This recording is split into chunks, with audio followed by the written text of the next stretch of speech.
Russia Ukraine யுத்தத்தில் திருப்பங்கள் நடக்கிறது இல்லை முக்கியமான சில ட்விஸ்ட் அண்ட் டர்ன்ஸ் நடக்கிறது சாதாரணமான ஒரு விஷயம்தான். ஆனால் இப்போ நடந்திருக்கக்கூடிய ஒரு சம்பவம் கெஸ் பண்ண முடியாத அளவுக்கு ஒருவேளை இதனால நடந்திருக்குமோ, இல்லை அதனால தான் நடந்திருக்கும், இல்லை இதனால தான் நடந்திருக்கும். இந்த மாதிரி எல்லாரும் போட்டு மண்டையை பிச்சுக்கிற அளவுக்கு முக்கியமான ஒரு சம்பவம் நடந்திருக்கு. என்னடா எதுவும் ரொம்ப முக்கியமான ஒரு அப்டேட்டோட வந்திருக்கியா, இல்லை உக்ரைனில் இந்த யுத்தத்தை நிறுத்தக்கூடிய அளவுக்கு ஏதாச்சும் சம்பவம் நடந்துருச்சான்னு பார்த்தோன்னா அவ்வளோ பெருசு இல்லை, சின்ன சம்பவம் தான். ஒரு ஃபைட்டர் ஜெட் உக்ரைனோடது வீழ்த்தப்பட்டுருச்சு. என்னடா திடீர்னு சப்பையாக முடிச்சிட்டோன்னு சொல்லி இந்த வார்த்தை கேட்ட உடனே நிறைய பேர் நினச்சிருப்பீங்க. ஆனால் அதுதான் கிடையாது. இந்த ஃபைட்டர் ஜெட் வீழ்த்தப்பட்டது எப்படின்னு இது வரைக்கும் வெளியில் தெரியல. அதுவும் 2 நாட்களுக்கு முன்னாடி இதே விதமான ஒரு ஃபைட்டர் ஜெட் ரஷ்யாவோட ஒரு ஸ்டெல்த் க்ரூஸ் மிசைலை இந்த கடற்கரை பகுதியில், ஒடேசா கடற்கரை பகுதியில் வச்சு சுட்டு வீழ்த்திருக்கு. அதே இடத்துல வச்சு அந்த ஃபைட்டர் ஜெட் அன்னோன் சர்க்கம்ஸ்டன்ஸ்னாலையும் சில டெக்னிக்கல் எரர்ஸ்னாலையும் விழுந்துருச்சுன்னு உக்ரைன் ஒரு அறிவிப்பு கொடுத்துருக்காங்க. ஆனால் விஷுவல்ஸை பார்க்குறப்போ இன்னும் நிறைய சந்தேகங்களானது வருது. ஸோ அதை பற்றி இந்த ஒரு வீடியோவில் பார்த்துட்டு இதோட சேர்த்து இன்னும் சில முக்கியமான அப்டேட்ஸ், ரஷ்யா அவங்களோட ரிட்டாலியேஷனை சில ஸ்ட்ரைக்ஸை பண்ணியிருக்காங்க, இது எல்லாத்தையுமே இந்த ஒரு பதிவில் பார்த்துலாம். ஸோ வாங்க வீடியோக்குள்ளே போயிடலாம். நான் உங்களுக்கு தம்புக் ஷவங்கம் டிபி ட்ரெண்டிங்ஸ்.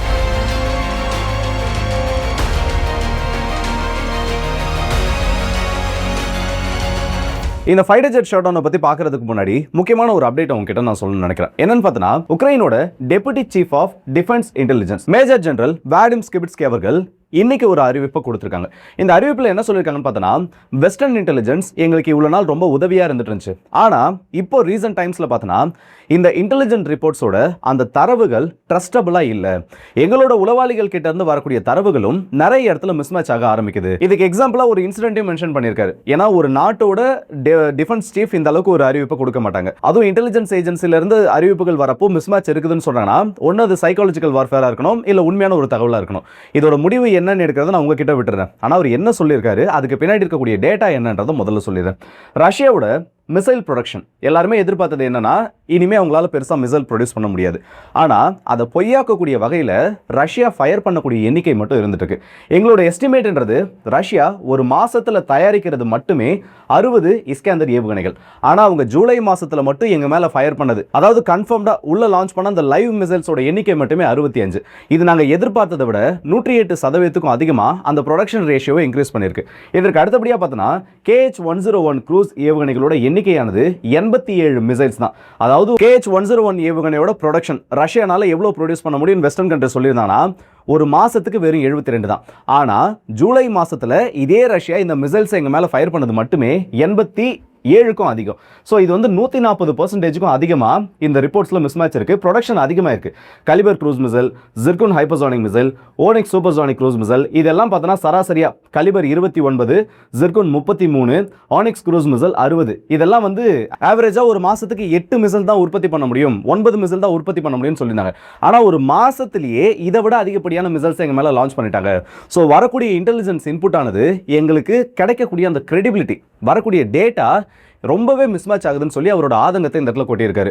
இது உண்மையும் கூட. ஏன்னா ரஷ்யா கடந்த 2 மாதங்களில் செய்திருக்கக்கூடிய தாக்குதலோட எண்ணிக்கை அவங்களோட ஒரு காலாண்டு, ஒரு குவார்ட்டரில் எந்த அளவுக்கு வெப்பன்ஸை மேனுஃபேக்சர் பண்ணுவாங்களோ அதை ஃபயர் மட்டுமே பண்ணியிருக்காங்க, உக்ரைன் மேலே வீசியிருக்காங்க. அப்போ அவங்ககிட்ட எவ்வளோ ஸ்டாக் பைல்ஸில் இருக்குது. ஏன்னா ஒரு நாடு ஒரு ஸ்ட்ரைக்கை பண்ணுறாங்கன்னா பாதிக்கு மேலே ரிசர்வ்ஸில் இருக்கணும், அதாவது பேர் மினிமம் பாதிக்கு மேலே ரிசர்வ்ஸில் இருக்கணும். அப்படி இல்லையா ஒரு 10% 15% மட்டும்தான் அதை லைவாக ஃபயர் பண்ணுறதுக்கு யூஸ் பண்ணுவாங்க ஒரு நாட்டின் மீது தாக்குதல் நடத்துறதுக்கு. அப்போ ரஷ்யா முழுசாக அதை ட்ரைன் பண்ணியிருக்கிறதுக்கு சான்ஸ் இல்லை. ஸோ அவங்க அப்படி ஒரு முடிவையும் எடுக்க போகிறதில்ல. அப்போது இன்னும் ரஷ்யாவோட ஆர்சனலில் அதிகப்படியான ஏவுகணைகள் இருக்கிறதுக்கு ஒரு வாய்ப்பு உருவாக்கி இருக்கின்ற ஒரு செய்தியை இது நமக்கு உறுதிப்படுத்துது. இது ப்ராக்டிக்கலி டெய்லி பார்க்குறப்போ நமக்கும் தெளிவாக தெரியுது. ஒவ்வொரு நாளும் ரஷ்யா ஃபயர் பண்ணக்கூடிய மிசைல்ஸோட எண்ணிக்கை இவங்க போட்டு வச்சிருக்கக்கூடிய எஸ்டிமேட்ஸை விட ரொம்பவே அதிகமாக மாறிட்டு இருக்கு. சரி, இப்போ அந்த ஷாட் டவுனுக்கு வரும். ஏன்னா இதை பற்றி ரொம்ப நேரம் பேசிட்டோம்னு நினைக்கிறேன். இன்றைக்கி உக்ரைன்லேருந்து ஒரு வீடியோ லீக் ஆகுது. லீக்கான வீடியோ பார்க்குறப்போ ஒரு மீடியம் ஆல்டிடியூடில் தரையிலேருந்து ஒரு 15,000 அடி இல்லை ஒரு 20,000 அடி உயரத்தில் ஒரு விமானம் வெடித்து சிதறி அன்கண்ட்ரோலபிளாக ஸ்பின் ஆக ஆரம்பிக்குது. அது கீழே விழுறப்போ பேராஷூட்டில் பக்கத்தில் பார்த்தோன்னா விமானி அவர் எஜெக்ட் ஆகிற மாதிரி சில காட்சிகள் பதிவாயிருக்கு. இந்த வீடியோ வெளியில் வந்ததுக்கப்புறம் உடனடியாக உக்ரைனோட விமானப்படை கிட்ட இருந்து ஒரு அறிவிப்பானது வருது. என்னன்னு பார்த்தோன்னா, ஒடேசா கடற்கரை பகுதிகளில் ரஷ்யாவோட ஏரியல் அசால்ட்டை ட்ரோன்களை சுற்றுவிடுறதுக்கான முயற்சிகளில் ஈடுபட்டிருக்கப்போ ஒரு MiG-29, நல்ல கவனத்தில் வச்சுக்கோங்க, MiG-29 சில அன்அவாய்டபிள் சர்க்கம்ஸ்டன்ஸ்னால ஒரு மெனுவர் பண்ணுறப்போ அது பைலட்டோட கண்ட்ரோலில் இழக்குது. அதுக்கப்புறமா அந்த விமானி அந்த விமானத்தை கண்ட்ரோல் பண்ண ட்ரை பண்ணுறப்போ, அவரோட கண்ட்ரோலுக்கு எடுக்க ட்ரை பண்ணுறப்போ சில டெக்னிக்கல் ஃபெயிலியர்ஸ் காரணமாக அந்த இன்ஜின் தன்னோட அவுட்புட், அந்த இன்ஜின் அதோட ஃபங்க்ஷனை இழந்ததின் காரணமாக அந்த விமானம் கிராஷ் ஆகுது. கடைசியில் அந்த விமானி அந்த விமானத்தை கண்ட்ரோல் பண்ண முடியாமல் எஜெக்ட் ஆகிட்டாருன்னு ஒரு அனௌன்ஸ்மெண்ட்டை கொடுத்துருக்காங்க. ஸோ ட்ரோன் அட்டாக் நடக்குதுன்னா அந்த ஆங்கிள் ஆஃப் அட்டாக்கின் படி ட்ரோன்ஸை சுட்டு விடுறப்போ சில எவேசிவ் மேனுவர்ஸை பண்ணுறதுக்கு சான்சஸ் இருக்குது. ஆனால் ரஷ்யா அந்த பகுதியில் வீசதாக சொல்லப்பட்ட ட்ரோன்கள் ஜெரான் 2, ஜெரான் 3 தான். இது அந்த அளவுக்கு மெனுவர் பண்ணாது. இதுலேயே இது கான்ட்ராக்ஷன் ஆகுதா? ஆனால் அந்த விமானம் விழுந்துருச்சு. வீடியோ வெளியாயிடுச்சு. உக்ரைன் ஒரு அறிவிப்பு கொடுக்குறாங்க. அவங்க கொடுத்த அறிவிப்பும் வெளியாகி இருக்கக்கூடிய விஷுவல்ஸும் ஒன்னோட ஒன்று ஒத்து போகுதான்னு பார்த்தோன்னா பிரச்சனையாக அந்த இடத்துல தான் ஆரம்பிக்குது. பொதுவாக ஒரு விமானம் அவுட் ஆஃப் கண்ட்ரோல் போகுது, இல்லை அந்த விமானமானது விமானியோட கண்ட்ரோலை விட்டு வெளியில் போகுதுன்னா மோஸ்ட் ப்ராபப்ளி எந்த விதமான ஒரு எக்ஸ்டர்னல் எக்ஸ்ப்ளோஷனோ இல்லை எக்ஸ்டர்னல் ஸ்மோக்கோ இருக்காது. அந்த விமானத்தோட எக்ஸாஸ்ட்லேருந்து வரக்கூடிய அந்த அவுட்புட் இது மட்டும்தான் இருக்கும். விமானம் மானவரியாக சுற்ற ஆரம்பிச்சிடும். இது இருக்கக்கூடியது தான். ஆனால் அந்த வீடியோ நான் ஆல்ரெடி ப்ளே பண்ணியிருப்பேன். இப்போ மறுபடியும் ப்ளே பண்ணுறேன். அந்த வீடியோ நீங்கள் பாருங்கள்.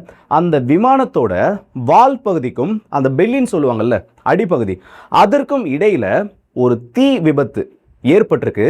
அதன் மூலியமாக மிகப்பெரிய அளவு புகை உருவாக ஆரம்பிச்சிருக்கு. ஒன்று அதோட விங் செக்ஷனில் அடிபட்டிருந்தனா பெரிய அளவுக்கு பிளாக் ஸ்மோக் வந்திருக்கும். ஆனால் அது வரலை. இது அந்த விமானத்தோட பின்பகுதி மற்றும் அதுக்கு இடைப்பட்ட வால் பகுதிக்கும் அந்த வயிற்று பகுதின்னு சொல்லுவாங்க, பெல்லி, வெப்பன்ஸை எடுத்துகிட்டு போகிற அந்த ஒரு இடம், அதற்கும் நடுவில் அடிபட்டதுனால தான் ஒயிட் ஸ்மோக் கிளியராக இந்த இடத்துல இருக்குது. இது எந்த மாதிரி ஒரு சினாரியோவில் உருவாகும்னு பார்த்தோன்னா, ஒன்று உங்கள் விமானத்தை டைரெக்டாக ஒரு ஏர் டு ஏர் மிசைல் காலி பண்ணியிருக்கணும். ஏன்னா இந்த ஏர் டு ஏர் மிசைலில் பிளாஸ்ட் ஃப்ராக்மெண்டேஷன் வார்ஹெட்டை வச்சிருப்பாங்க.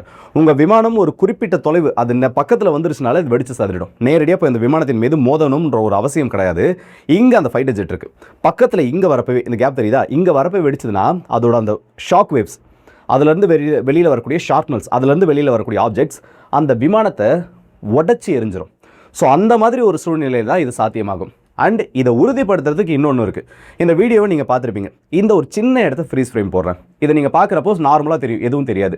ஆனால் இந்த கார்னரை நீங்கள் கவனிச்சிங்கன்னா அந்த விமானம் பயணித்த அந்த பாதை தெரியும். கரெக்டாக அந்த ஸ்மோக் ஸ்டார்ட் ஆகக்கூடிய இடம். ஏன்னா அதுக்கு முன்னாடி அந்த விமானம் வந்ததுக்கான எந்த விதமான ட்ரேஸும் இருக்காது. திடீர்னு பார்த்தோன்னா இந்த மேலே நீங்கள் விமானம் பறக்கிறப்பெல்லாம் பார்த்துருப்பீங்க. அந்த மேலே ஏற்படக்கூடிய டெம்பரேச்சர் மாற்றத்தினால இன்ஜின்லேருந்து வரக்கூடிய அந்த எக்ஸாஸ்ட் கேஸ் கூலான ஒரு சர்ஃபேஸில் படுறதுனால கண்டன்சேஷன் ப்ராசஸ் மூலிமா அந்த இடத்துல ஐஸ் ஃபார்ம் ஆகும். அதை நம்ம கீழே இருந்து பார்க்குறப்போ அந்த விமானத்துக்கு பின்னாடி 2 கோடுகள் போட்ட மாதிரி இருக்கும்.